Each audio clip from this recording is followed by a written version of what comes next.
صباح الخير أو مساء الخير أو يوم جميل عليكم في أي مكان وفي أي زمان انتوا بتسمعوني منه فيه. أنا دكتورة سيلين.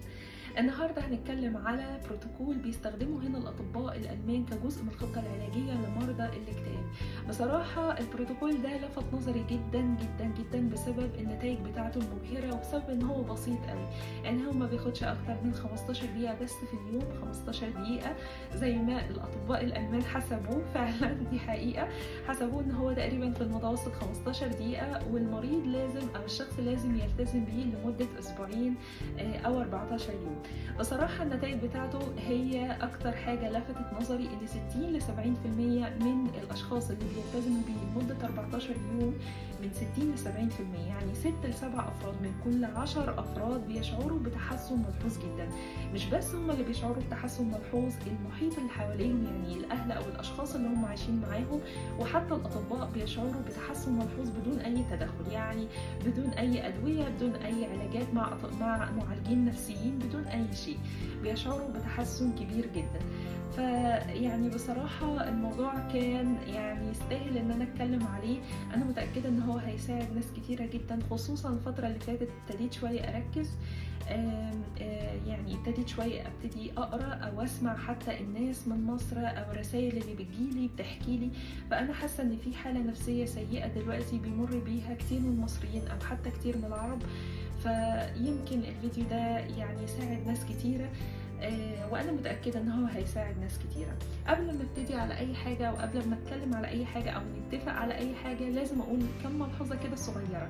الملحوظه الاولانيه ان انا متاكده ان ناس كتيره من اللي بتسمعني دلوقتي او حتى اللي هتسمعني بعد كده هم اصلا ما عندهمش اكتئاب، هم عندهم حاله احنا بنسميها هنا ديبريسيف اشتيمونج، او حاله نفسيه سيئه بسبب الظروف مثلا الاجتماعيه او الاقتصاديه اللي هم بيمروا بيها، يعني او الاتنين او كل حاجة. انا قادرة اتفهم حاجة زي كده. يعني الفرق ما بين الدبريسيف اشتباه وبين الاكتئاب ده مرض، يعني ممكن اصلا يجي الانسان بدون حتى اي مشاكل، محتاج طبيب متخصص يقعد مع المريض يفهم منه الحالة وبعد كده يشخص ان الشخص ده عنده اكتئاب. اما الدبريسيف اشتيمونج ده احنا بنعاني منه كلنا، يعني حتى انا، كلنا من وقت للتاني لما بيمر علينا ظروف صعبة او سيئة او ستريس، يعني ضغط شديد من الشغل او من البيت او من كل حاجة، فبنشعر ان احنا مكتئبين. بس ده مش اكتئاب. المصريين يعني بساط شوية في كلامهم وبيحبوا ياخدوا كل حاجة بضحك او بسخرية، وده شيء كويس وانا شايفة ان هو حاجة يعني مميزة قوي قوي قوي. الألمان عكس كده خالص خالص بصراحة. فبيقولوا مثلا انا عندي اكتئاب، بس هم ما عندهمش اكتئاب، هم بس عندهم حالة نفسية صعبة. فلما انا اغير اللي جوه، اشيل اعمل ديتوكس العقلي، اخرج كل الافكار السلبيه، ابتدي اشوف الامور بمنظور مختلف عن قبل كده، حياتي نفسها هتتغير، فهتتطور او هتبقى احسن او افضل. هو ده الديتوكس بتاع العقل. الملحوظه الثانيه اللي انا عايزه اتكلم فيها، اني انا مش طبيبه نفسيه. احنا مختلفين تماما، يعني انا في قسم مختلف تماما عن الطب النفسي. الطب النفسي بيسمع كتير وبيعمل حاجات قليله بايده، احنا بقى بنسمع قليل وبنعمل كل حاجه بايدينا. فعشان كده انا مش طبيبه نفسيه، فانا مش هتكلم ابدا عن ادويه، يعني انا مش ممكن اتكلم خالص عن ادويه تتوصف لمرضى او حتى تتوصف لاشخاص بيعانوا دلوقتي من حاله نفسيه سيئه او صعبه. لكن برضو انا هتكلم عن بعض المواد بيسموها مثلا مكملات غذائية او اعشاب او حاجات زي كده، بتحسن بشكل كبير جدا، بتحسن لدرجة برضو ملفتة للنظر. فدي انا ممكن اتكلم عليها في اخر الفيديو. هم بصراحة عن حاجتين وهقول لكم بالظبط انا باخد ايه شخصيا. الحاجة الثالثة اللي أنا عايزة برضه أقولها، إن زي ما قلت إن دول 15 دقيقة، يعني مثلا محدش يعمل ساعتين، محدش يعمل 3 ساعات، أنا قلت 15 دقيقة بس في اليوم في المتوسط. يعني مثلا ممكن نزود عن 15 دقيقة 10 دقايق مثلا، يبقى مثلا 25 دقيقة مثلا. دي مثلا حاجة ممكن الواحد يتقبلها. لكن والمدة 14 يوم، محدش مثلا يجيلي قبل ال 14 يوم ويقول لي انا عملتها 5-6 ايام بس ما حسيتش بتحسن. اكيد مش هتحس بتحسن خالص بعد 5 ايام، لازم تستمري عليها او تستمري عليها لمدة 14 يوم عشان تشعري بتحسن. احنا كلنا نعرف كويس قوي ايه هو ديتوكس للجسم. احنا بنستخدم حاجات بسيطه. هنا في المانيا في عيادات وناس بتاخد حاجه اسمها فايتا بيلدونج او اوس بيلدونج مخصوص للاعشاب والحاجات الطبيعيه. بيعملوا ديتوكس للجسم، يعالجوا الانسان او بيعملوا له ديتوكس، يعني بيخرجوا السموم من جسمه بحاجات بسيطه جدا واعشاب زي مثلا الجنزبيل والليمون والكلام ده. احنا لازم نعمل فيديو عن الموضوع ده، ده شيء مهم جدا. بعد كده الجسم بيتحسن، يعني طاقته بتزيد وبيقدر يقوم بأعمال هو ما كانش بيقدر يعملها قبل كده أو حتى بيعملها بتعب شديد. هو ده فايدة الديتوكس. أنا بشيل السموم من الجسم عشان الجسم يبتدي يفوق مرة تانية، يبتدي ينتعش مرة تانية. هو ده الفايدة. دلوقتي بقى أنا هقول لكم إزاي أعمل ديتوكس للمخ، إزاي أشيل الأفكار السلبية من المخ. كلنا بنتعرض لإحباطات يا جماعة، كلنا. محدش يقول اللي عايش في مصر بس، أو كلنا، اللي عايش في أمريكا واللي عايش في ألمانيا واللي عايش في إنجلاند واللي عايش في كل مكان بيتعرض لإحباطات والكلام سيء. هو ده السموم بتاعة العقل، هو ده اللي بيوقفنا ويكتفنا ان احنا ننطلق، ان احنا يبقى عندنا امل ونقوم من مكاننا ونحقق طموحاتنا. هو ده، دي السموم اللي بتموتنا من جوانا واحنا لسه عايشين بنتنفس. اذا انا كنت هتكلم اكيد انا لازم اعمل كام حلقه عن ديتوكس بتاع الجسم، انا لازم بقى الاهم منه ان انا اعمل حلقه عن ديتوكس بتاع العقل، ازاي اخرج السموم، ازاي احمي نفسي من الناس التوكسيك اللي حواليا. ده حتى ممكن ان احنا اصلا نكون عايشين معاهم، يعني في اهل، في اب وام ممكن يكونوا توكسيك، يعني ممكن يدولنا دايما او يدولنا دايما الافكار السيئه عن حياتنا، يهدوا فينا احلامنا وطموحاتنا. ده السموم اللي بتدخل عقلنا. ده احنا دلوقتي هنعمل ديتوكس ده، احنا دلوقتي هنشيل كل السموم دي، احنا هنخلي المخ ينتعش. في وجهة نظري لو مثلا واحد عنده عربية بورش مثلا، ايه فايدة انا مثلا مثلا عندي عربية بورش مثلا وعربية فيات مثلا، ايه فايدة البورش مثلا وهي ما فيهاش بنزين؟ ايه فايدة؟ انا دلوقتي عايزة اروح الشغل بتاعي والعربية البورش مثلا مش عارفة تتحرك، ما فيهاش بنزين. طب انا هعمل بيها ايه؟ ايه فايدتها؟ ايه فايدتها وهي مركونه دلوقتي في الجراج، حتى مش عارفه اخرجها بره عشان الناس بقى تتفرج عليا بقى واخد اللقطه.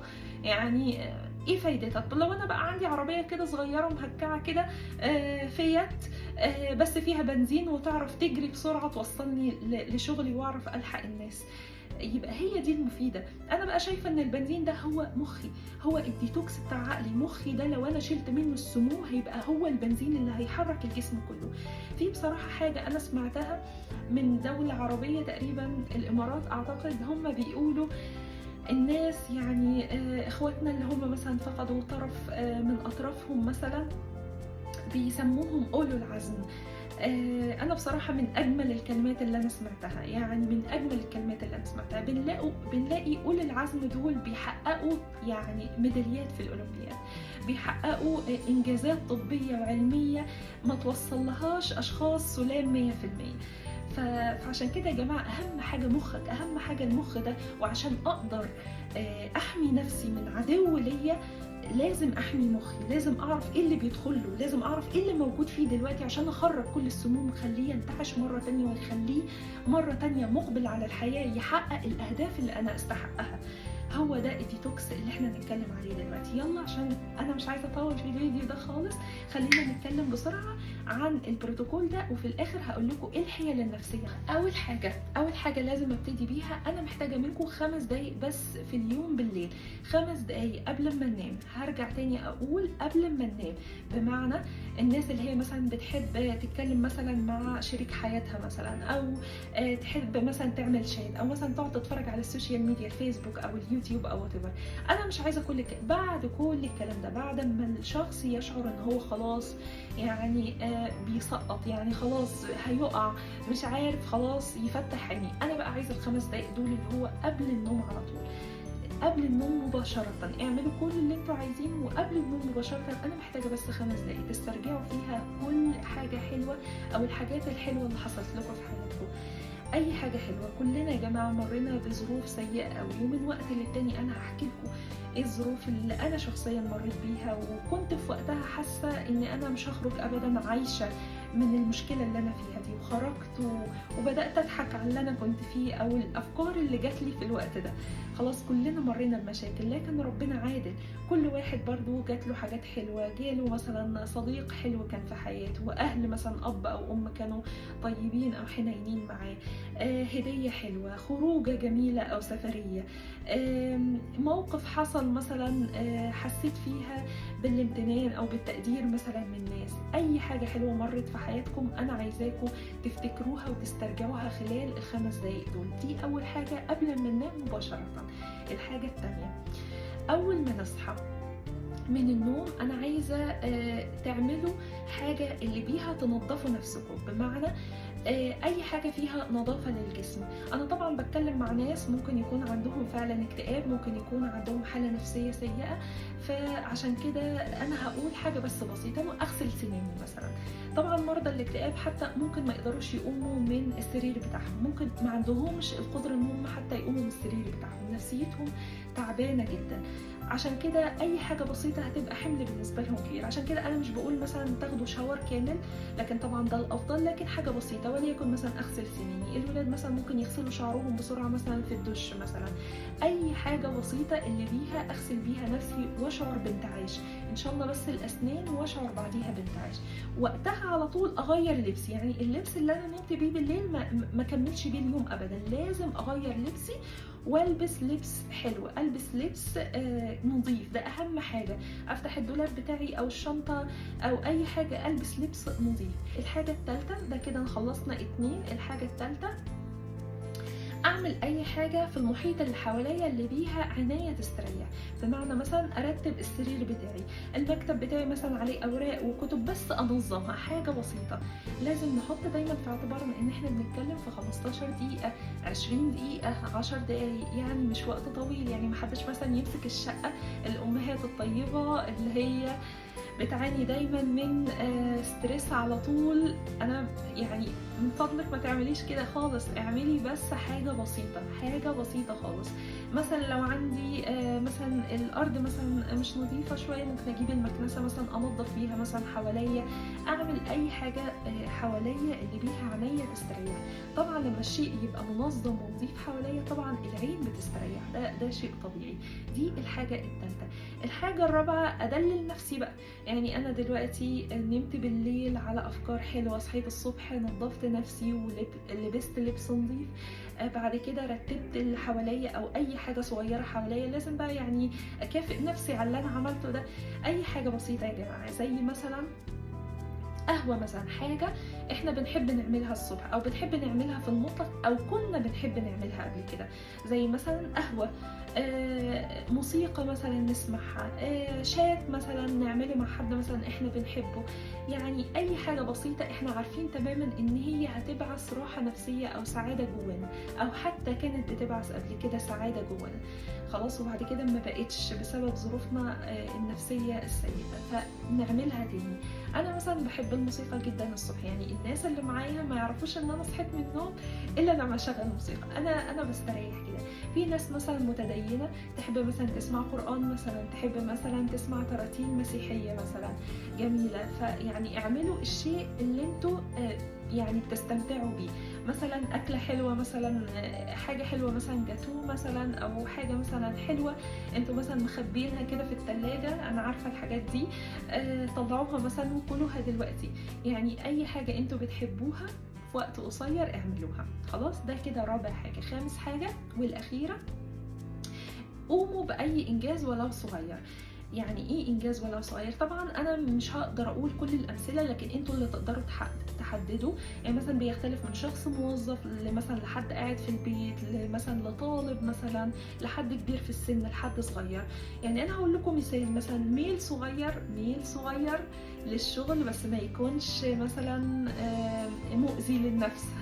يعني ميل صغير مثلا مطلوب مني لازم ابعته، بس ما يكونش مؤذي للنفس مثلا، ويستغرق مثلا ساعتين، يستغرق مثلا دقيقتين مثلا ولا حاجه. خلاص ده حاجه. مثلا ماما امبارح مثلا قالت لي خرج مثلا الزباله بره، ده وانا نسيت او تجاهلت او طنشت، خلاص ده برضو حاجة مطلوبة مني، ممكن بس اطلع الزبالة بره. مثلا طالب مثلا حافظ حاجات او حفظ حاجات قبل كده كويس، فهو دلوقتي بس عايز يراجعها، بس هو متأكد ان هو حافظها كويس، فبس عينه عليها كده بسرعة وبعد كده يراجعها. دي حاجات صغيرة، أمثلة طبعا الأمثلة كتيرة جدا. انتوا تشوفوا كل يوم انتوا محتاجين مثلا المفروض يطلب منكم ايه، وشوفوا أسهل حاجة، أبسط حاجة وأسهل حاجة، حاجة صغيرة جدا ونفذوها بس كده. هما ال5 حاجات دول يا جماعة، مش أكتر من كده. من فضلكم ما تطولوش، يعني اغلب الناس اللي بتفشل ان هم بيقعدوا يطولوا، ان هم بيقعدوا ساعة وساعتين. انا مش عايزة كده خالص، انا عايزة بس 15 دقيقة لمدة اسبوعين بس كده. انت كده عمال بتضرب كل الافكار من دماغك. ازاي؟ انت في الاول او حضرتك في الاول بالليل لازم نعرف ان بالليل كل تقريبا الجسم بيتعمل له اوسشالتن، يعني بيقف فيه ما عدا المخ. المخ بيبتدي بقى يرتب كل حاجه دخلت له في النهارده وامبارح واول. حتى كتير جدا احنا مثلا ننام واحنا عندنا مشكله كبيره، نصحى الصبح نلاقي حلها، نلاقي المخ حلها، او نفتكر حاجه كانت بعيده قوي حصلت. هو ده ترتيب المخ. المخ بيشتغل طول الليل واحنا نايمين. فانت لما بتدخله اخر ادخال للمخ حاجه حلوه طول الليل، بقى طول الليل هو عمال بقى يرتب ويظبط ويستف ويعمل، هو بقى طول الليل عمال يعمل كده. انت احضرت له موقفين 3، هو بقى هيجيب لك كل حاجه حلوه حصلت لك. ممكن تحلم احلام كويسه، ممكن تفتكر ناس ما خطروش على ذهنك بقالهم كتير، ناس طيبه او ناس كويسه مروا في حياتك. حالتك النفسية هتتحسن، ممكن مش من أول يوم، ممكن مش من تاني يوم، ممكن اليوم ال14، وهو ده اللي احنا عايزينه. خلاص تصحى الصبح تبتدي تخدع عقلك مرة تانية أو تنظفه تاني، يشعر إن هو ابتدى الجسم ينضف، ابتدى يشم ريحة أفضل، ابتدى يشعر بالانتعاش. هو كده حالته النفسية هتتحسن، المخ نفسي يعني عقلك هيبتدي يدرك إن في تحسن. المحيط اللي حواليك، عينيك هتستريح. بعد كده هتبتدي تكافئ نفسك ان انت عملت كل ده. المخ برضو ايه ده، انا عملت ده وده وده وده، يعني دلوقتي افتكرت ناس كويسة او مواقف حلوة، وبعد كده جسمي انتعش بحاجة نظيفة بلبس نظيف، بعد كده العينية استريحت لان المحيط اللي حواليا بقى افضل او احسن. بعد كده هوب كافئت نفسي باكلة حلوة او سوسشكايت او مثلا جاتو او حاجة حلوة صغيرة اكلتها مثلا، او قهوة الصبح، او موسيقى انا مثلا سمعتها، وبعد كده نفذت. بعد كده اهو انا كل حاجة تمتها، هوب رحت عملت انجاز ولو حتى صغير. شوف كل الحاجات الصغيرة دي هي تعتبر ديتوكس للمخ. المخ انت بتسيستمه، المخ انتم بتظبطوه، بتسيستموه على خطة. انت كده ظبطت في حاجات حلوة بتحصل في حياة الانسان. انا نظفت نفسي، حسيت بانتعاش، كافئت نفسي، يعني في مكافأة جاية زو. وبعد كده اخر حاجة ابتديت انجز، ابتديت اتطور، اخدت اول خطوة. هو ده يا جماعة ديتوكس العقل. هو ده يا جماعة ديتوكس العقل اللي اتفق عليه تقريبا اغلب الاطباء النفسيين هنا في المانيا، واصبح حاجة اساسية او بروتوكول اساسي بيستخدموه. بصراحة نتائجه رهيبة جدا، زي بالظبط نتائج الليمون والجنزبيل والحاجات اللي هي بتخلص الجسم من السموم. برضو البروتوكول البسيط ده بيخلص العقل من الافكار السيئة، من الحالة النفسية السيئة. من هنا المشاكل يا جماعة عمرها ما هتقف، احنا اللي هنبقى اقوى. ده شيء مهم جدا لازم تعرفه. خلاص في الاخر خالص لازم اتكلم على ايه هي الاعشاب او الحاجات. في حاجه انا هكتبها لكم هنا اسمها اوميجا 3، دي لازم اعمل لكم حلقه عليها اساسيه. ده يعني فوائده لا تعد ولا تحصى. هو بصراحه بيحسن الحاله النفسيه جدا، والميكانيزم احنا ما نعرفوش لغايه دلوقتي، يعني محدش يعرف ليه الشخص اللي بياخده حالته النفسيه بتتحسن. انا شخصيا باخده، يعني من وقت للتاني انا شخصيا باخده. والحاجه التانيه حاجه اسمها اليوهانس كراوت، دول هنا حتى على هيئه كبسولات. يوهانس كراوت برضو ثبت ان هي ليها تأثير كبير جدا على تحسين الحالة النفسية للأشخاص. انتوا ممكن حتى الاثنين تستخدموهم. وبكده انا خلصت الفيديو بتاعي، واتمنى ان هو يعجبكم. اتمنى يعني فعلا اتمنى من كل قلبي ان هو يساعد ناس، يساعد امهات وابهات، يساعد ناس كبيره، يساعد طلبه ان هو يحسن حالتهم النفسيه عشان يقدروا يخوضوا معركه الحياه اللي احنا كل يوم بنعيشها وكل يوم بنحارب فيها لاحلامنا وطموحاتنا اللي احنا ان شاء الله هنحققها. اكيد بكره احسن.